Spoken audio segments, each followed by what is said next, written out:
Magandang umaga po. Kabili tayo ngayon ng tambakol. Ito ay binili natin tambakol. At ayun, maghiwa na tayo ng mga ingredients at ilalagay natin sa langka. Langka pala gagataan natin mga guys. At lagay na natin ricado. Palambutin na natin yung langka. Sabay na natin yung mga ricado at ilagay na natin yung ating sahog na tambakol. Ayan, tambakol mga guys. Tulyasan. Ayan, may binili tayong dalawang balot na gata. Ayan.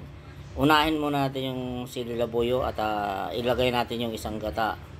Mamaya pag malambot na yan, ilalagay natin yung pangalawang gata. Puro lahat yan mga guys, puro. Lahat yan puro ang binili natin. 25 ang isang balot mga guys.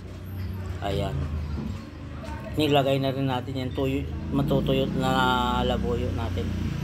Ayan guys. Ayan, kita nyo naman oh.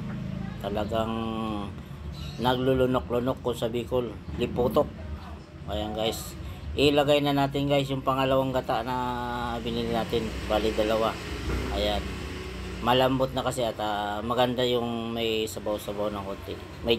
Medyo juicy yung gata natin. Ayan, nasusunog na nga ang ilalim guys. Haluin lang natin mga guys. Ayan oh. Shout out yan sa mga mahilig sa ginataang tambakol o tolyasan mga guys. Ayan, langka.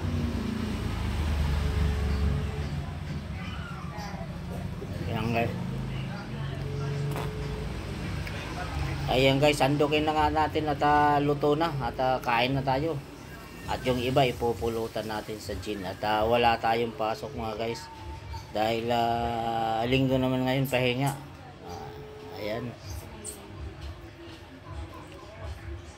Ayan guys, kain tayo. Sinandok na natin yung niluto natin oh. Ayan oh. Yummy mga guys. Kita nyo naman oh. Liputok talaga. Ayan, mag-iihaw pa tayo ng isang isda. May natira pa, ayan. Ayan. Ayan, luto na guys.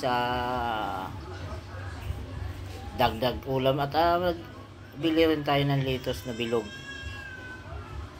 Green ice yata. Green ice daw yan. Ayan, may pipino tayo. At kainin natin mga guys yung bahaw. Ayan. Bago mapanis, kailangan na natin mapunta sa tiyan natin. Para hindi masayang. Kasi minuto na lang, panis na yung bahaw mga guys. Ayan.